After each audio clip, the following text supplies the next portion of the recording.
Hello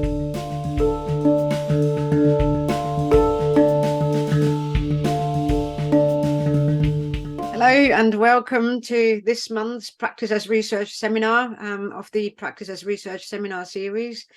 My name is Nicole Brown and I'm the person who's basically putting this together, and I'm quite excited to, in this position is quite a good position, to be honest, because it basically means that I can indulge a little bit in my own interests. And today I have invited as a speaker somebody whose work is incredibly exciting. I was privileged enough to see Shanice talking about her work to some extent, and some parts of her work in the International Conference for Creative Research Methods earlier this academic year in 2023 in September in Manchester. And if anyone is interested, there will be another one of those conferences actually in next September. So do keep an eye out for that one, because it's honestly got some really, really exciting contributors. And as I said, Shanice was there to talk about her work, which is what is interesting, because she's kind of doing what we would classify as practice as research, but she doesn't necessarily call it that.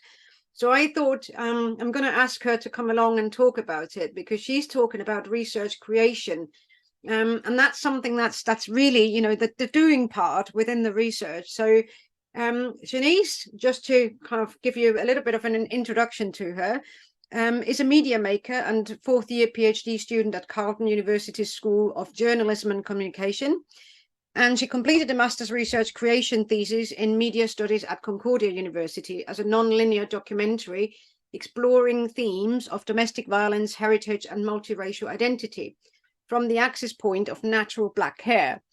So what she's done essentially is simplified, is hairdressing and talking to people during the hairdressing part. So this is where we're talking about this kind of research creation.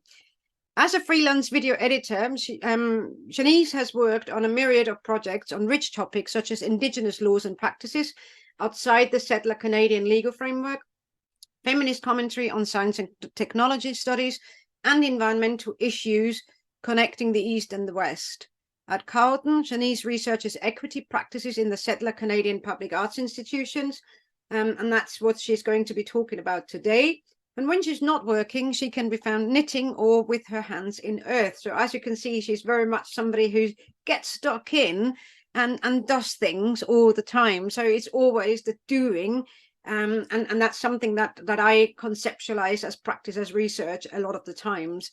So with no further ado, I'm going to hand over to Shanice. I'm going to stop sharing my screen. Shanice, thank you very, very much for making this early time for you, because obviously you're in Canada right now, and it's not your afternoon. So I genuinely appreciate the early start for you. Please, the floor is yours. Thank you so much, Nicole, and thank you for such a lovely introduction, and also for inviting me to be here today. And I think I speak for everyone who's here and folks who have joined a lot of the PAR Network speaker series, that we're so appreciative of all the work that you do. So thank you. Before I begin, I'm just going to pop the script to my presentation in the chat for accessibility purposes. So if you need that, you have that available for you. And I am going to share my screen. Okay. Please do let me know if you can see my screen okay. Yes, everything's fine. Perfect. Thank you. Wonderful. Thank you so much. Okay, so for accessibility purposes, I am a female-coded person of multiracial Black, West Indian, and European ancestry. I'm wearing a cream-colored jersey loose button-up shirt with light gray big headphones. And I also have thick-rimmed tortoiseshell glasses, which I would not be able to see without. So yes, my name is Shanice Bernicky. My pronouns are she, her, elle, and I'm extremely privileged to be joining you all from Ottawa, Ontario, Canada. And I'm currently studying in the Communication and Media Studies program through the School of Journalism and Communication. Before I really begin, I do want to say that when I get nervous or I get really excited about things, I speak rather quickly. So if at any point you see that I'm going much too fast, you could just verbally interject and tell me, hey, slow down, or maybe can you repeat that point again? Or you can raise a hand or anything nonverbal, and I will do my best to catch that as well. Okay, see, I have to take a moment. So I want to first acknowledge that the land on which I love, work, and play, and that Carleton University mobilizes is the traditional, unceded, and unsurrendered territory of the Algonquin and Anishinaabe people. The Algonquin peoples have been the custodians of these lands and waters since time immemorial, and I do not ever forget this. I want to also acknowledge that the folks that have contributed to the research that I'm going to be speaking about live and work across Turtle Island, inhabiting traditional territories of the Inuit, Métis, and First Nations peoples. I do not give a land acknowledgement solely because it is common practice where I am from. In fact, I recognize the hypocrisy that comes from institutions and those who are so embedded in institutions in providing one when they're unwilling to provide reparations or change. I give a land acknowledgement because it is from this colonial context, as well as the shared global historical lineage that my research, regardless of the topic, stems. And more than this, I give a land acknowledgement because it is on these lands and for these lands that I was tasked to build a qualitative framework for a more equitable public arts ecosystem. So thank you all for being here. I'm going to be speaking about my presentation, Sticky, Sick, Stuck, Researching Equity in the Canadian Public Arts Using Creative Methods. For today's short presentation, I will first discuss my main methodology of research creation to introduce the stickiness of my research. Second, I will provide a quick overview, it might not be that quick actually, of the research and residence project that I have been a part of since May 2021, and that in many ways have made me feel a little sick, or not the project itself, but doing specific things where I've gotten a little bit sickly. And third, I will dive into the methods that I tinkered with to develop a qualitative measurement framework. Yes, I know putting qualitative and then impact measurement in the same sentence might be a little weird, but that's what my residency project received funding to do. So that's kind of one of those things where you kind of have to work with the stickiness and the sick to move forward. And then finally, I want to share aloud with you the stuckness that I've felt as I try to forge my path forward in doctoral studies, and also just generally as a human being who's committed to exploring and upholding acts to decolonize the university or any institution that I find myself within. So here I start with my first act, sticky. Stickiness, or the residue that remains no matter how hard governing institutions try to scrub it away. So we engage here and across the world, across the globe, we engage in research in a post-colonial volatile space, which requires the consideration of multiple processes of injustice and also ever-forming criteria of marginalization. So because of this, and because of this stickiness, I feel that it is only right, I'm just gonna check the chat quickly to be like, if I'm going too quickly, okay, sorry, Nicole. Okay, so because of this, and because of the volatile space in which we find ourselves, I turn to Indigenous Studies scholar Linda Tukiwai T. Rena Smith. In the chapter, Research Through Imperial Eyes, Smith traces the colonial roots of Western research methods. And so this is a very key point.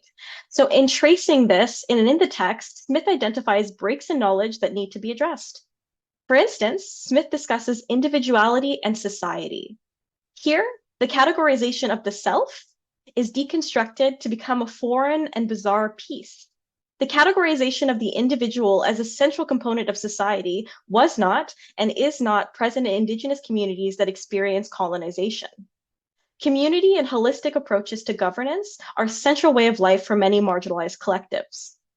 And for this project, and honestly, every other type of research I have done and will do, using research creation as a methodology and as a method has become essential. So thinking through Tukiwai Smith's framework about troubling research in the Western colonial eyes, I move forward to think about, okay, well, what kind of a methodology and method, as you'll see, can I use to both address this and work in a space like this? So I use something that is called research creation, which I'll introduce. So the method stems formally actually from the UK as practice-based research, as Nicole said, where research is directly informed by undertaking a creative and oftentimes collaborative project, but not necessarily all the time. But in my school of thought, or where I'm coming from in Canada, we use the term research creation. So drawing from communication scholars at Concordia University in Jigjaga, Montreal, where I did my bachelor's and my master's. Dr. Kim Sawchuk and Owen Chapman have a pretty foundational text called Research Creation, Intervention, Analysis, and Family Resemblances, which is something that a lot of us scholars here actually latch onto when we're thinking about research creation.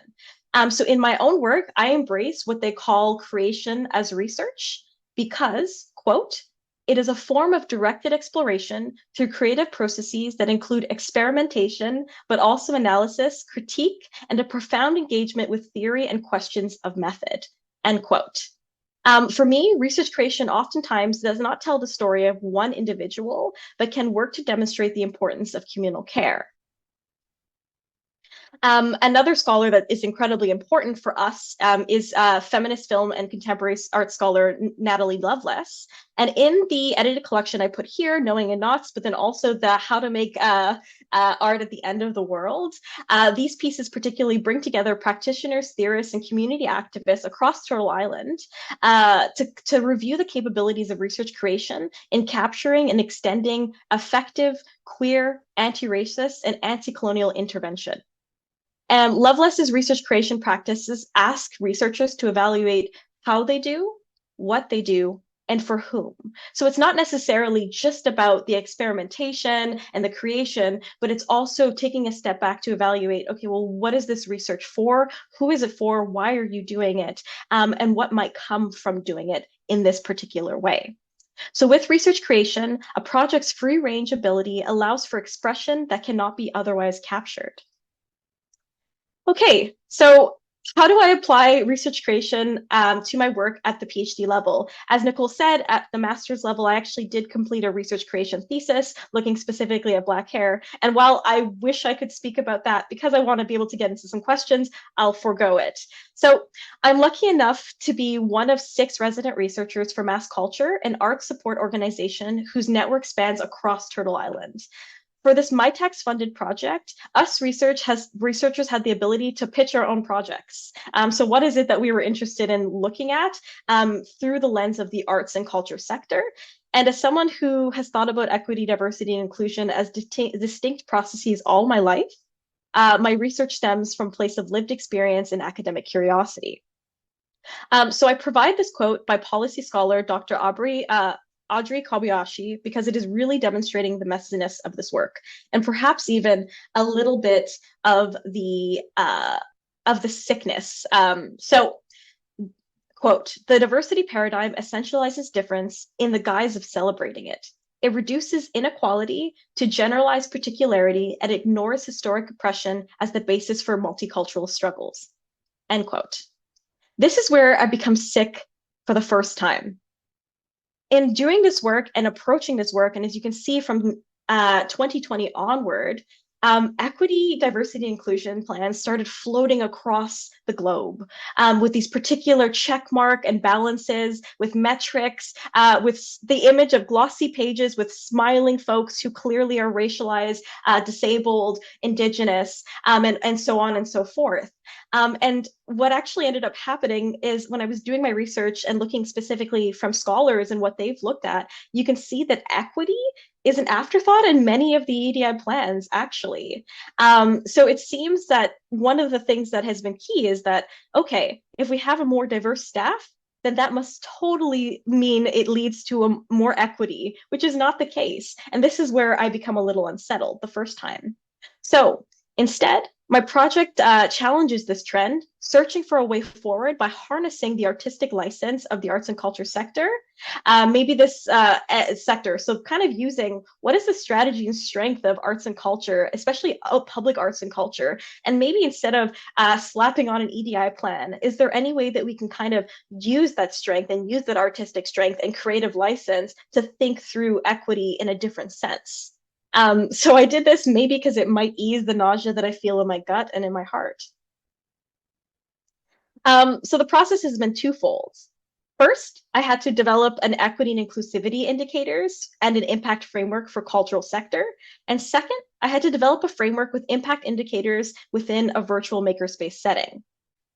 This project brought together members such as, and this list is for sure not exhaustive, artists and cultural workers who publicly identify as Indigenous, persons of color, Black, persons with disabilities, hidden or not, or members of the LGBTQ2+ communities.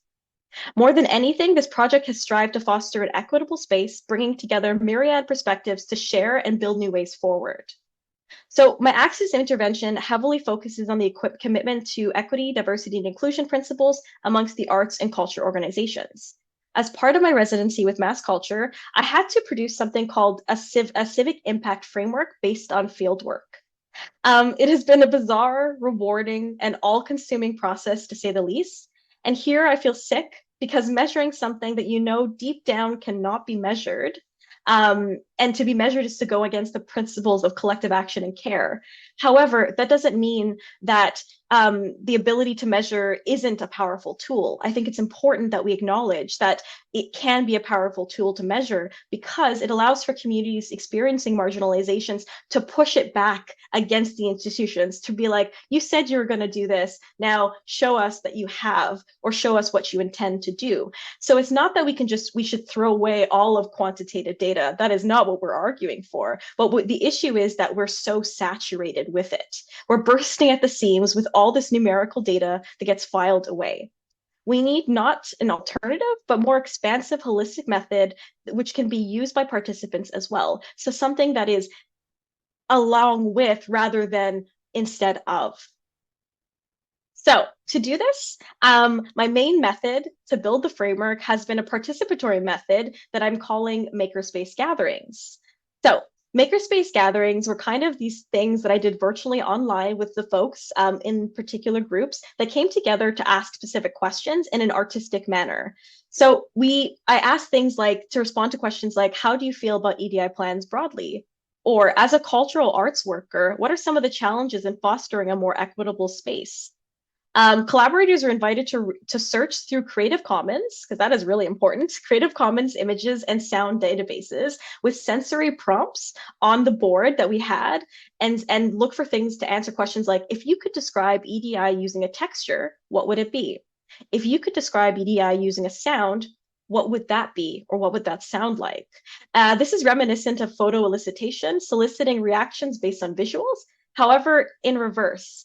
And so the shapes, sounds, and textures not only teased out some of the deep reflections about EDI or how folks were feeling about it in a different sense instead of words, but it also provided them with some much needed relief from a heavy and triggering subject. So I wasn't just doing this for the purpose of like extracting something new, but also giving them a space where they can be together to grieve processes that have currently taken place, but then also to build a sense of community with one another.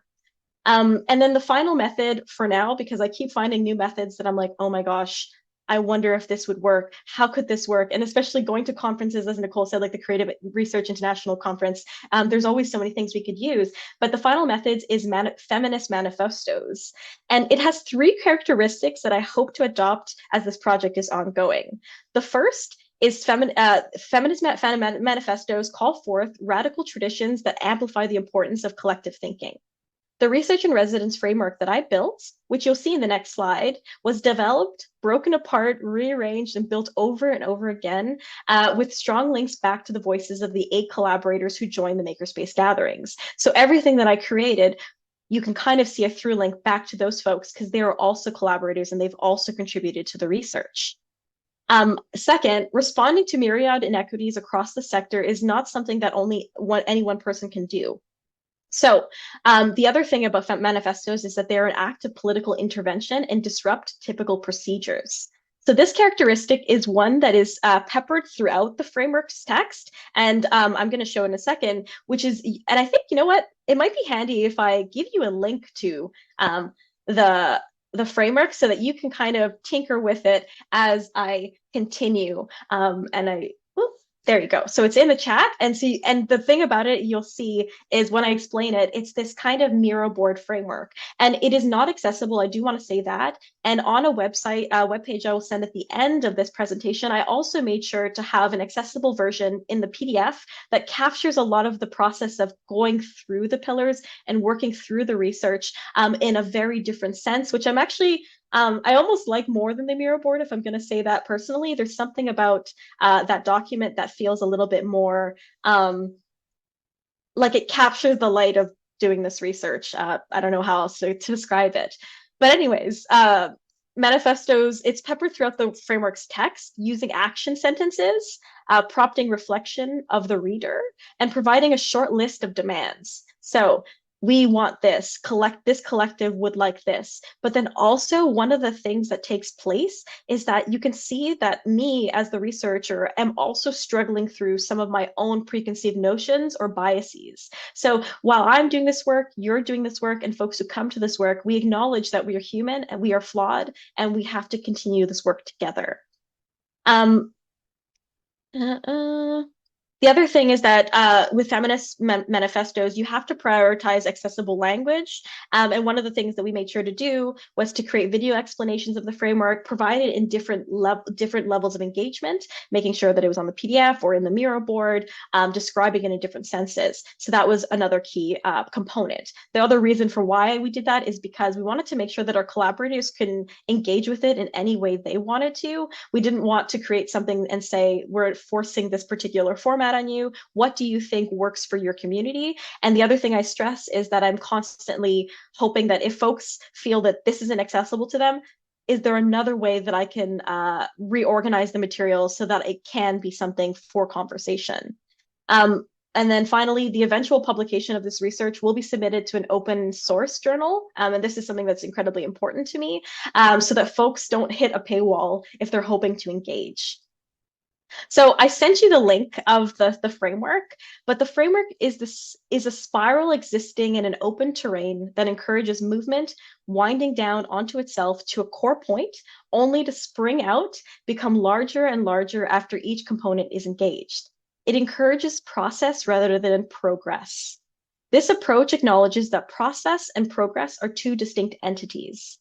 The former presupposes process that each choice builds one articulation of a constructed assemblage. The latter, progress, assumes that there's kind of like this abstract final destination. In the case of equity, there is no destination, because if we were to assume that there was, we will have missed the point. With progress, with process, see, I'm mixing them up. Really important not to do that. But with process, what happens is that the spiral becomes larger, and the pillars that you'll see, there are 4 of them, begin to intertwine, and their intervention become a natural processes to all parties who engage with them. So we're looking for something that is iterative rather than assuming the straight line of we've reached, especially in EDI plans, we've reached our end goals. That's where we can kind of wash our hands of things and move on. But in this case, it's iterative. We kind of consider it as a spiral that keeps moving larger and larger. So the 4 pillars that we kind of created based on interviews and makerspace gatherings with collaborators were pulse check, transparency, and socialization, transparent socialization, effective and affective equity, continu or living. And the indicators were a little tricky. So thinking about, okay, well, what are the things that almost that checkbox exercise, but not quite. They're meant to have checkboxes beside them as a way to say, I've done this, or a way to say, I've got X points. But I decided I wouldn't do that. I framed the offerings of the collaborators as principles for human and more than human care. So what are things that you should consider and do to actually do better or do more for the community that you find yourself within? But in doing this research, there were a few interpersonal challenges. First, the long history of extractive scientific and environmental research taking place across the country, especially with Indigenous communities. And then second, the relationship between community members and organizations or governments in charge. So thinking about that disconnect between community and organization, when in fact, the organization is part of the community. So what is it about that separation? Third, my own positionality as a researcher. I feel kind of strange as a researcher, mainly because I've constantly moved on the outside or on the margins of research. And this is something that I have had to struggle with while doing this research, because I arrive as the expert, which is very strange to me because I don't call myself one or think I am. And then a final one is failure and immediacy. So immediacy breeding feelings of ethical failure as a researcher. I want to ensure that my collaborators are just that, collaborators, and not participants, but the constraints of academia and industry work to make this difficult. It is also difficult to wear so many hats as a PhD student and have the time to conduct participatory research with the devotion it requires, because we know that participatory research takes a lot of time, effort, and it takes constant care. And when you're at this stage in research like I am, and you really do have that commit to devotion, but don't have the resources and don't have the time, you almost feel like maybe like, should I have done this work? Should I have chosen participatory research as my way forward because I can't commit everything that I wanted to it? And, you know, I'm still going to say yes, I'm happy I did. However, it's definitely a learning for the future of being like, okay, if you are a PhD student and you are embarking on participatory research, I think we need to consider how we change our programs or how we support PhD students who are intending to do this work, because it is all-consuming and it does require a different engagement to the PhD milestones, I'd say. Anyways, this is a long list of challenges, but challenges aren't all negative, I hope. With challenges comes work, with challenges comes solution generating, and this can't be done alone. So the framework has been released, but I'm stuck because I'm still in the still processing like a lot of the distinct identities, expectations of different cities, 2 different provinces and 1 territory. So they all have different identities, histories, requirements. And because the work that I'm doing is kind of coast to coast to coast, the framework has to represent that uniqueness from different organizations and different communities and what they need. So I'm stuck because as funding dries up, as people change vocations and life goes on, but it seems like this work doesn't really have an end. So I'm struggling with writing a journal article right now because I can't seem to conclude with anything other than this is a non-conclusion. I'm stuck because I'm afraid that once I wrap this up in the traditional sense, I have to move on. But how do I move on when I'm only now starting to have the space to think more deeply about the process? So, though, what I can say is that the Research and Residence project is now in another phase. So, we're in the use case study phase, and I'm paired with an arts organization to adapt the framework. And I think that that's one of the great things about doing research creation work as well, is the fact that it's iterative in itself. So I am now starting to work with an arts organization to both adapt the framework and see if it actually is viable for their network, and then also to add new things. So recently I was having a conversation with one arts organizations, and we realized that they kind of need, in my framework, there's something missing about them needing the space to also feel valid in understanding the lack of resources. We understand that there's a lack of resources, but we do also know that they have a deep commitment to equity. So how do we kind of represent that in something like a framework? So that's something where I'm thinking about now, is that the research is kind of like the framework's released, but even if it's released, that doesn't mean that it's finished. It'll constantly begin to adapt and change based on comments by arts organizations, but then also artists themselves, grassroots community organizers, and so on and so forth. So I guess maybe I can forego a conclusion for now and instead say thank you all so much for being here today. I am extremely appreciative, and I hope that we can continue the conversation throughout the session and beyond. I'm always available by email. You know, maybe I'm a little too available by email, but I can put that in the chat. And then if anyone wants more information about the Research and Residence project, I can also put that in the chat. I will say I'm pretty glad that I made that script for accessibility purposes, but I also skipped a few different things. So if it wasn't clear, I'm sorry, but I hope that you can kind of look through that script. Thank you. Thank you very, very much, Shanice. This was brilliant. And can I just say, I don't know whether you saw that, but there was a virtual round of applause for you. And also there is one comment in the chat box already saying, thank you so much. It was a brilliant presentation. Another message in the chat box from earlier, which you probably didn't see, as you had shared the script, it was, oh, this is fantastic. Thank you so much. It's very helpful to So the actual comment was, "Whoa, it's super helpful to read your script whilst listening to you, Shanice. Thanks you for sharing this." So that is greatly appreciated. Can I just say also, there were some hiccups when you shared the link with the mirror board. It seems that, I don't know why, but for some of us it didn't load at first. I don't know about everybody else, but it has loaded in the meantime for me. So it may be that the file is just very big and just needs a longer time to load. So people be patient. It will come up for you. It just may take a little bit longer.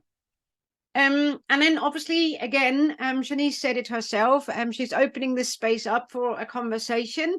So feel free to raise your virtual or your real hands and come in at any point if you've got any questions. But I'm obviously taking the privilege of being the person that chairs these things by bouncing with my first question. So unless there are any questions from the audience, I'm just going to go through all of mine. So this is your space to basically pipe up before we run out of time. So my first question, Shanice, I found it really interesting that you're talking about the decolonizing methodologies as a starting point, you know, and just to say, I'm totally with you on all of this, because what you do is exactly what I do in my own work as well. And like you said, you know, you're doing adaptations of walking interviews, and you know, and you're doing this research creation, that, as you call it, but it's, for me, it's also the participatory work and creating something and doing something together with participants. So we're totally on the same line with everything. The only kind of concern that I've got is calling it decolonizing methodologies. And I wonder whether this is because of where I come from. Am I entitled to call it a decolonized methodology as someone who is writing from a colonized position? So I'm not English, but I am living in the UK. I'm writing from a UK perspective. I am writing from the perspective of a UK university. I am white. None of these things I can do away with. They are there. So is it okay for somebody who's not Indigenous to use Indigenous methodologies? Is it okay for somebody to be using decolonized methodologies when you are clearly the colonizer on paper? I think, Nicole, that is such a complex and important question to ask. And I'm sure that folks are going to be very interested in thinking about the response. And I think this is something that folks can maybe chime in about, right? Because there are different perspectives. I think that I acknowledge, and that's part of the reason, is that I am an unwelcome or uninvited guest on the lands that I'm currently in. So I also have lineage of colonizing folks as well. However, I think one of the things is maybe not so much decolonizing methodologies or decolonial methods, but rather anti-colonial. Thinking about that way, to think about against, working through, to be like, I recognize my positionality, I recognize my intersections, but that doesn't mean that we don't all have a global role to play. It doesn't mean that because we occupy a particular position of power, actually, because we occupy a particular position of power is exactly why we need to be engaging more so with these types of methods or methodologies, because there's more privilege in doing it. There are less hurdles, especially since we know from a long history that there are certain folks who are more accepted in academia. There are certain folks who have more chances of not being ousted by trying new things or getting a little weird when it comes to methods. Whereas there's some folks, especially since, like I said, I feel a sense of like always being on the margins in academia, because I don't see many folks like me who have the same background, like class, race, gender, sexuality, many disability, so many of these things, where there's a level of like feeling like I have this very little amount of privilege and power, and I try to exercise it as best I can when I can, but in a strategic sense, because I know the chances of me being reprimanded are a little bit higher. It's much easier for someone, especially like I feel a lot of the time, where I'm like, I may lose my ability to be here. I may lose this privilege a little bit easier as someone who has been able to move through the space without issue. So I don't know if it's like a necessary answer, but I think that it's actually one of those things where, because of all that power, it's there's more chance and more opportunity to think with and make use of anti-colonial research methods, and push them forward in academia and push them forward in any space that you're in, because there's a little bit of more power in doing it. I really appreciate what you're saying there. And it's, I mean, this was one of the things, wasn't it, that was also discussed as part of that international conference that we were both at in Manchester last September. But I don't know, there is something within me that kind of makes me think that I'm not allowed, or I'm not entitled to call my approaches decolonizing, and because I can't remove myself from that colonial, even like you say, even if I'm just, trying to use it for the best of the communities, I'm not able to remove that colonial perspective that's still there. So even if I try to use anti-colonial methods, I tend to kind of, talk a lot about participatory approaches and about empowering people and about, giving voice to people that are unheard, which is essentially the same philosophy as the anti-colonial methods. But I'm really struggling to call it that. And I think that's probably one of the reasons why I quite like the idea of practice as research, because like you said, when you described research creation, you said it's about asking, who is that research for? What is the purpose for it? What's the end point? And it can't be that the end point is our personal career gain. So that it totally resonates, but at the same time, there is something there that's kind of grating a little bit for me. So there's a question there. I don't know whether you want me to name you or you want to come in. I think, yes, Abyssinia, do you want to come in? I hope I've pronounced your name correctly. Hi, yeah, I was just covering this meeting for the Charlton. It's a Carleton's publication, and I was wondering if any of you guys, attendees, wanted to do a little chat for an interview. Yeah, I just wanted to put that out there. Thank you. Thank you very much. And Shanice, the question is to you. Would you like to? Please message Abyssinia. She's left the email address for you as well. Thank you so much, Abyssinia. Definitely, I mean, we've chatted and I'll definitely chat with you again. I do want to go back, Nicole, before I see that Elizabeth has her hand up, though. Elizabeth, I want to give you the floor, since I've spoken a lot, and maybe it's in relation to Nicole's kind of struggle and question thinking through, but otherwise I can pick it back up later. Yes, that's right. Elizabeth, please come in. Yeah, it's not in relation to that question. Hello. It's not in relation to that question, so I can shelve it for now if you want to continue where you were going with the decolonial. No, keep going for now. We can pick up on that later. Okay, yeah, grand. One of the things that came up for me when you were presenting your work, Shanice, was you talked about, like, you don't necessarily have the conclusions yet, and you don't have the framework that you have is iterative and can be kind of stretched or is malleable and be shaped to each context or needs of each group, right? Which is great. And I just wondered if you'd also thought about yourself as an outcome of this research, because the work that I do is around co-creation and using this assemblage approach and thinking about making materials together in sexuality education. But one of the things I've been thinking about recently is like what this has done for my understanding of research and made me into a researcher. And like I'm also continuing and practicing the research approach that I do, like beyond this research project. So it goes beyond even just the project that you're funded for, or the position that you're funded for. I just wondered if you had any thoughts on that.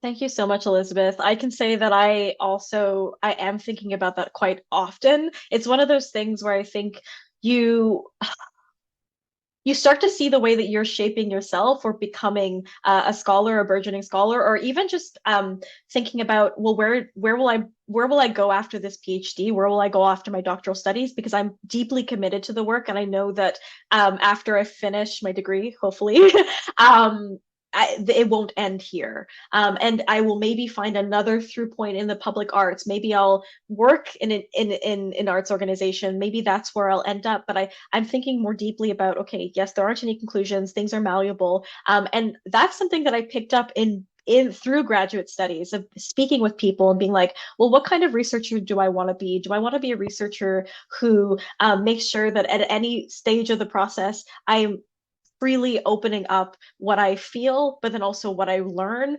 how I learn, and also what and also engagement by folks. So it's not really a question, but it's like I'm at that point, or maybe at the turning point, and it happened last year too, where I was running a roundtable, and folks had the ability to. I wanted to make sure that they had the ability to have a debrief without me present, and that's another practice that I was like, I need to have this because I feel like I'm still a researcher. I understand my positionality, but I also know that if I were a community member, what would I want? So it's kind of like that dual mode of knowing that you're a researcher, but you're also still part of the community. So what would you like if you were the community member versus as the researcher, what do you feel because you know all these things, what can you try to push for?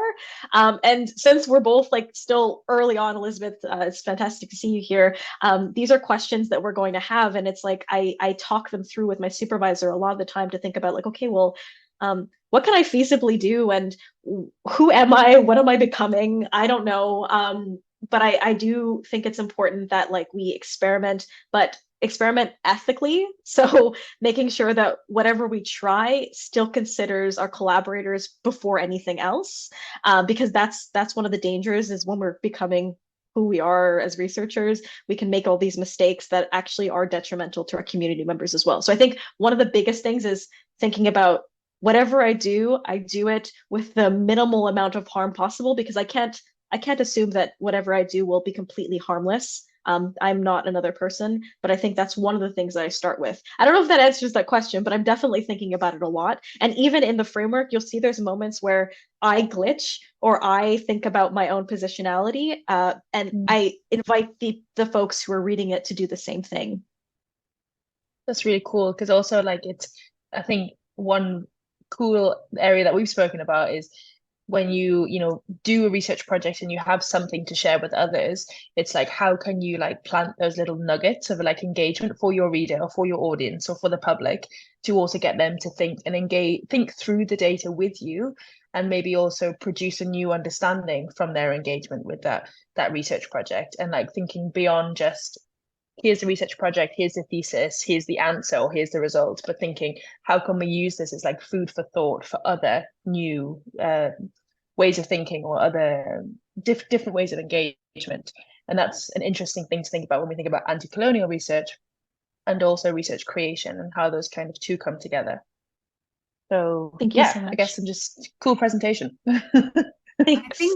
I think what you two are just talking about now, I think is exactly the kind of thing that goes back to, the definition of who is the research for and what is the purpose. And I think that's also then, Shanice, you were talking about not being able to kind of exit the process. Like Elizabeth says, you were talking about not having a kind of a conclusion. It's not an end product. It's always just, a midpoint for whatever comes next. And I think that is probably because we are not only researchers, we are in that space where we're doing practice as research. A lot of us, not everyone, but a lot of us are automatically also working as activists. And if you're in that space where your practice is related to some kind of activism work, then you can't exit the field ever, really.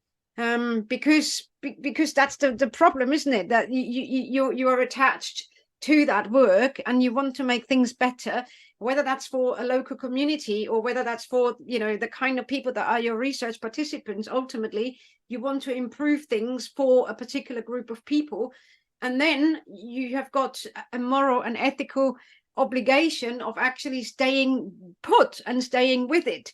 So I think, what Elizabeth was saying is very, very right to say that it doesn't necessarily have to come to a conclusion.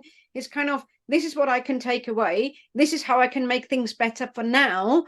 And then relearning things new. So, okay, well, yes, that was good, but it wasn't brilliant. So we're now trying something else again, which goes back to what you were saying, Shanice, about this ethical experimenting. I think that's really, really important in that regard. I know that wasn't a question, sorry. So I'm going to move to the question now. So the question that I've got is, because you were saying earlier about this research creation and who is it for, and then you're trying to express those kinds of things that are otherwise not necessarily you know, capturable, if you like, that you can't capture those kinds of experiences. Does that kind of work then mean that it becomes, like you said, sort of stickier and messier, because other people, other researchers, that is, other researchers and other academics don't necessarily understand what it is that you're actually doing there in terms of that doing business? Is that what makes it so difficult to grasp for those people that are not working in that field? Yeah, I think that is definitely a struggle. And I think that that's something that a lot of folks, especially who are doing or using creative research methods for particular participatory action or just participatory research in general, is that you have to kind of work with collaborators or work with your folks and communities to see what fits or what in that context might work. And so things are messy. They are a little bit all over the place at times, but it makes sense at the end. It's about that process of like making it make sense for other folks. And that's where accessibility and language comes in. And that's where making sure that you take really good notes, you can follow through so that you can kind of justify the reason for why you made these decisions. I think one of the issues is that kind of justification of being like, this is serious research. This is valid research, which I think I still kind of struggle with. And I know from reading a lot of folks who are doing research creation or practice-based research, that is one of the biggest hurdles, is having to justify and stake the validity of your research. Because as in the humanities or social sciences, we have a long history of particular ways of doing things for particular outcomes. But in the case of the communities we're working with, and in that case of piece of activism, you have to go with not only what you think will work, but might work, and in conversations with communities that you're working with, that they believe are most suitable for them. So it's kind of flipping the script, rather than saying this is a method or the methodology that is ingrained in our field and that we should make use of because it has proven to have marginal error or XYZ, but instead flipping it from to benefit the academic and benefit academia, but to benefit the communities who you're working with instead. So there is a really big change of mindset that is required, and then also change or relinquish of power as well. Yes, no, I agree with you. And actually, Elizabeth is saying that with that kind of conversation that you and I are just having now, she's also thinking about research as praxis. And I think that's exactly what there is in terms of, you know, the kind of conversation that's going on there. You also mentioned in your presentation, Shanice, that you're doing what you called like a reverse visual elicitation sort of thing. And it's really interesting to hear you talk about that, because what I have done is very, very similar. Only I did not use Creative Commons images. I asked people a question and asked them to find an object in their house to put it into a box in response to that question. And then over the space of several weeks, they were adding more objects into the boxes, and I was interpreting. So I was using, they then had to obviously photograph the box and send me the box image, and I interpreted the visual as well as the conversation we then later had.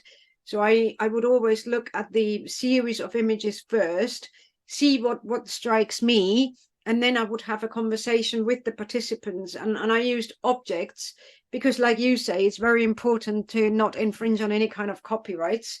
But it's also, I found with the object work, because it was people's own space and own objects, they kind of related to those things a little bit better. Whereas sometimes the Creative Commons images feel a bit bland. They don't necessarily, you don't get that emotional connection to them. So, you know, although I'm all for photo voice, I mean, you know, that it's a brilliant approach. At the same time, yes, so I've used it a lot with objects. And what I found was that through the object work, people were engaging with, like you said, with difficult topics at a level that was actually experienced as quite therapeutic and cathartic. And I think that is another thing for me, that kind of that research creation, as you call it, or the practice as research, as I call it, is very, very, very good for, and is very helpful for, because it allows people to work on that therapeutic level without actually having to go to therapy properly, if you know what I mean. Oh my gosh, Nicole, that's fascinating. I definitely want to read more or hear more about this project, because I like thinking about objects in your home in that sense of like that comfort, and also like it might be like maybe it was something that they had forgotten they had, or Yes. there are so many different things that I would love to just speak to you about. Maybe we should another absolutely. series where you can speak about it. This is incredible.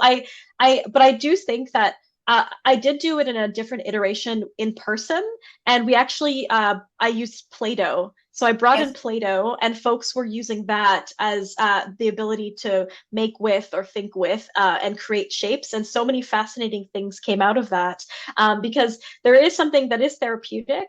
One of the issues that I don't know if you've run into it, and maybe other folks have run into it too, thinking about, because a lot of like, these methods do kind of are really closely linked to like art therapy, but you come against the wall of being like, well, you're not a therapist yourself, you're not a mental health practitioner. So that's a really fine line of making sure that, you know, I make a list of resources that folks can also have for mental health or just support and things like that, because I don't have that expertise, nor do I present as such. So I think that there's something about doing the work that's great, but also making sure that they have the supports that are needed if something takes place. But Nicole, I really want to hear more about your research. Exactly, it's exactly that. And it's interesting that you say that you've done it in person with Play-Doh, because when I do in person, I do it with Lego. Oh, yes. The reason Birds of a feather. The reason why I use Lego rather than Play-Doh is a lot of the times I'm working with people with disabilities and chronic conditions, and for a lot of them the Play-Doh has got this kind of sticky material. A lot of people with sensory processing disorders don't like touching it. That's a very, very simple reason. And I know that the Lego is incredibly expensive, so not everybody has got the finances and resources to be able to do that. But I've been lucky over the years to have accumulated enough Lego that I can do workshops with 80 people at once in the room. It's a lot of Lego to lug around, but it's the Lego is really quite nice because it's plastic, so it doesn't have that kind of stickiness to it. It's not, people with sensory processing disorders are usually quite okay with touching it. So yes, I'm doing exactly the same. I'm gonna start collecting Lego now for my this is incredible. Definitely collecting Lego. I've made a Very expensive, I can tell you that. I feel like if I find it thrifting and then perhaps sanitizing it, that might work. even thrifting, honestly, Lego is one of the most expensive materials that you can actually use. So it's a little bit of a shame most of the time, but yes, absolutely. I'm quite aware of the time. There aren't any more questions from the chat box at the moment, so I'm going to take this opportunity to very quickly, share with you a look ahead to our next presentation, which is going to take place in January. So this was the last one before Christmas, believe it or not. In January, we've got Entanglements, Practice as Research in Thinking With in Prison Education Research, and that's Lucy Harding going to present on that. For anyone who's interested in catching up a little bit more with and on whatever the Practice as Research Network is about, and what we're doing and what the offers are, here are some links for you. I'm going to put those into the chat box as well. And yeah, please do kind of connect with us and email me with any kind of queries or ideas or recommendations. There is a newsletter as well that you can sign up to be up to date with the latest information.